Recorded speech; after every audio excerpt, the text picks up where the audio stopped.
This is Penjaringan, a neighborhood in Indonesia's capital of Jakarta. The buildings you see here have moved about 15 feet in the last few decades. If you visited them in 1997, they'd be like here, 15 feet straight up.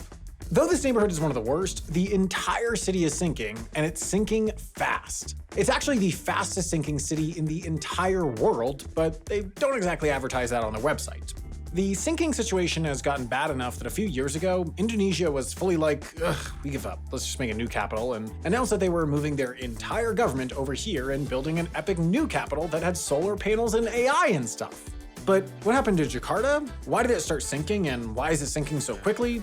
Well, weirdly enough, this isn't just an unfortunate twist of nature. Jakarta sank itself. Or rather, sunk by the government of Indonesia. Or rather, sunk by this guy.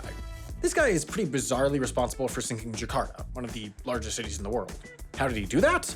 Well, it's complicated. The guy in question is called Suharto. Some people would call him the second president of Indonesia, others might call him the first military dictator of Indonesia, others still might simply call him a giant tool, but whatever you want to call him, Suharto had a lot on his plate. He'd endured a long and exhausting term of communist purges, state-sponsored genocides, an impending economic crisis, Civil War #1, the groundwork for Civil War #2, and about 80% of this really shockingly long Wikipedia page titled CIA Activities in Indonesia. By the 1990s, this was all getting kind of old, and Suharto decided it was time to cash in. So what do you do if you're the corrupt dictator of Indonesia and you want to cash in? Well, you give your son the wonderful gift of literally all the drinking water in your country's largest city. Or, sorry, that's a mean way of putting it. Technically, Suharto took a loan from the World Bank to upgrade Jakarta's water system, which he leveraged to force the city to give up control of their water to two private companies, France's Suez and the British Thames Water Company, which just so happens to have formed a business partnership with Suharto's son. Crazy coincidence. Small world. Don't sue me for libel, etc., etc. Now, in general, privatizing water is a pretty bad idea. Very few cities would ever entertain doing something like this, and in the parts of the world that do this, like England, it sucks. The infrastructure gets worse, the water gets more expensive, and the companies that are supposed to make money off of those first two things end up in billions of dollars worth of debt anyway. But this went particularly poorly. A few weeks after Suharto gave his son all of everyone's water, Indonesia's economy collapsed in on itself like a dying star. If you can believe it, this was actually for unrelated reasons, but the water thing probably didn't help. Since video games were now too expensive, everyone in Indonesia decided to take up a new hobby, which was burning things, and the European water executives, who had just moved into their fancy new offices in Jakarta, immediately fled the country, pocketed an insane amount of money, and then proceeded to never meaningfully improve any of the city's water infrastructure because, why would they? They continued to make money, and the people of Jakarta didn't really have any choice. As of last year, about a third of the population had zero access to piped water altogether, and the people who did have piped water were paying huge sums of money to get access to water that was often contaminated and undrinkable anyway. Now, okay, that all sounds pretty bad. I think I've proven my case that this guy really sucks, but how exactly did all this end up literally sinking an entire city? Well, from here, it's actually weirdly simple. After Jakarta had all their drinking water handed over to these incompetent losers, and these incompetent losers contaminated and/or straight up lost it, Jakarta was forced to offer their citizens an alternative, lest they all, die. Fortunately, or kind of unfortunately as we'll discover in about 30 seconds, Jakarta is sitting on top of a freshwater aquifer, a massive body of deliciously uncontaminated groundwater. So city officials had essentially no choice but to let anyone who needed access to water, whether it be in a single-family home or a massive shopping mall, drill for that groundwater themselves. This is a problem. While theoretically Jakartans still need a license to dig a well, and the amount of water that's being extracted should be controlled and monitored by the city, it's just not. It can't be. People need water, and they're gonna dig for it whether they have a license or not. That water, however, was already doing a very important job. Being underground.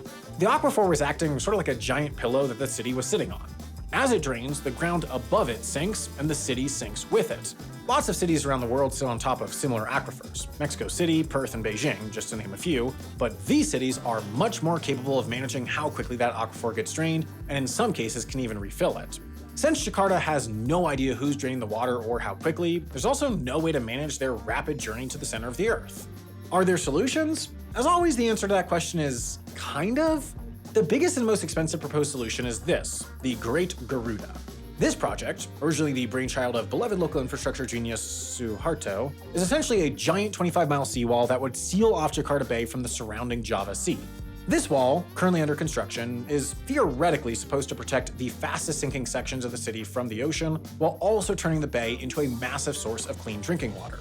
I say theoretically because many local scientists and coastal engineers have a very different theory about what it's going to do, which is that it's going to turn the bay into a giant stagnant pool of festering sewage water, not preventing any flooding whatsoever, but simply seasoning the flood with the urine of 11 million Indonesians. Or maybe it won't. Time will tell. But what's clear right now is that the key to slowing the sinkage is to improve the water infrastructure enough that the people of Jakarta aren't forced to treat the underlying soil like a giant Capri Sun. And if that doesn't save the city, well, at least we can rest easy knowing that a few corrupt politicians and like 5 European business dudes got to enjoy making a ton of money 30 years ago.